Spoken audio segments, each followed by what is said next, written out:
Well, hi everybody. It's been a while since I've shot a video, but wanted to give an update on this baler since I did a review on it when it was new, and right now it's got 10,000 bales through it, and it's actually going to the dealer as a trade-in today. So I wanted to give an update on it before I get rid of it.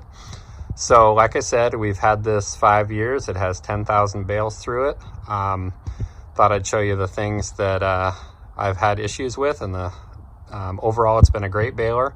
I did not have any issues at all with it until 5,000 bales. Absolutely nothing at all. But I have had a couple things, nothing real major.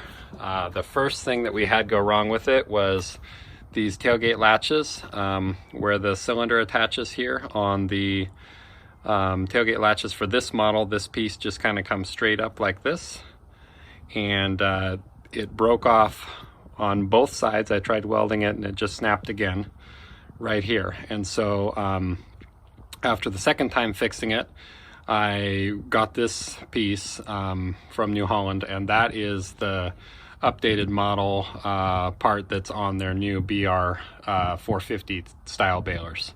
And so that took care of that issue. When that happened, I did have, when this snaps off, this cylinder here extends down and shoots down on past, and it did break a hydraulic hose when that happened on my upper hose there. But so that was the first issue I had with it, and it did happen on both sides eventually. The next issue I had was on the other side of the baler here. We just finished doing some silage, so it's still dirty, but it's going back this way. So the next thing I had happen is this is the motor for the net wrap, and this shaft cracked and broke, and so the net wrap was non-functioning at all. This is a rebuilt part from New Holland, so they do sell them as a rebuild. You don't have to buy a new one. And I replaced that about 2 years ago, 2.5 years ago, and it's been functioning just fine since then. I have replaced this short chain once for the, and it probably needs it again, it looks like, for the drive rollers on the front of the baler. And I have replaced chains and the pickup cam reel bearings in the pickup. Both of those were just maintenance, just things I wanted to do before we started a season. The chains had stretched a little bit because it's lighter duty chain in this pickup, and the cam follower bearings were just getting a little bit, they were just a little bit questionable. So I just went ahead and did that before a season a couple years ago.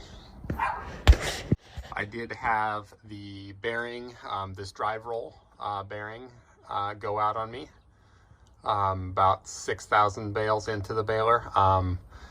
Really a pretty simple fix. It was something that my local bearing supply in Spokane stocked, so just replaced that, but that did happen. So I wanted to mention I did purchase a chain oiler when I bought this baler, and other than the short chain on the other side, which is pretty common to stretch because it's so short and has no tensioner, and the pickup chains, which are quite a bit lighter duty, I did not replace any chains in this baler. This the chain oiler seemed to really give me a lot of life out of these chains, and they have not stretched. I have adjusted occasionally, but you know, 10,000 bales in, they are still right there where they need to be. I did have to replace, these come as plastic gears from the factory. This one is still plastic. This one, obviously you can see it has some net wrap in it, and I think that's probably what caused the original problem, but I did have to replace that gear as it ate the bearing, and it's a plastic gear, so when that happens, it destroys the gear. But so I did have to replace that.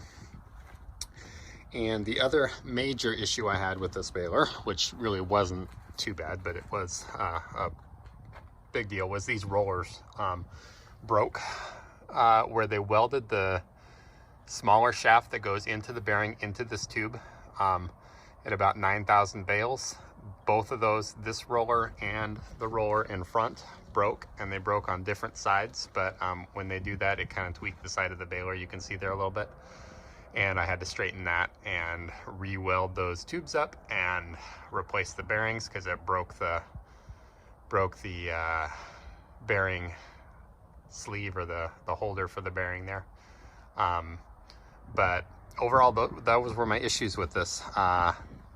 Like I said, this has got 10,000 bales through it. I still have all original belts on this baler. They're a little dirty at the moment because I had just finished doing some silage in not great weather. I also did have the PTO catch one of these. Well, it was my fault really, because this rubbed on my tractor on the guard, and so it cut this part off, and I did not replace it. And so one of these hoses for the hydraulics got caught in that U-joint, and so it wrapped all 3 hydraulic hoses, yanked them out of the baler, and the wiring harness. And that was kind of an expensive repair, but again, that really wasn't a mechanical failure on the baler. It was more maintenance that I should have taken care of that I didn't in time and during a busy season. But anyway, overall, 10,000 bales. It still bales great. I've replaced maybe 4 or 5 pickup teeth, but they've been fine. Like I said, still running all original belts, and they're doing great. Haven't had any major issues with those. But anyway, I thought I would give you guys an update before this went away. Overall, it's been a great baler. I am buying another red baler. I did demo a John Deere this summer, and I still like red balers. They are a little bit more complicated. Probably take a little bit more maintenance overall, but for what I do and for the kind of terrain I have, this is by far a superior baler. So anyway, getting another New Holland, and maybe I'll do a video on that when it shows up. Thanks for watching.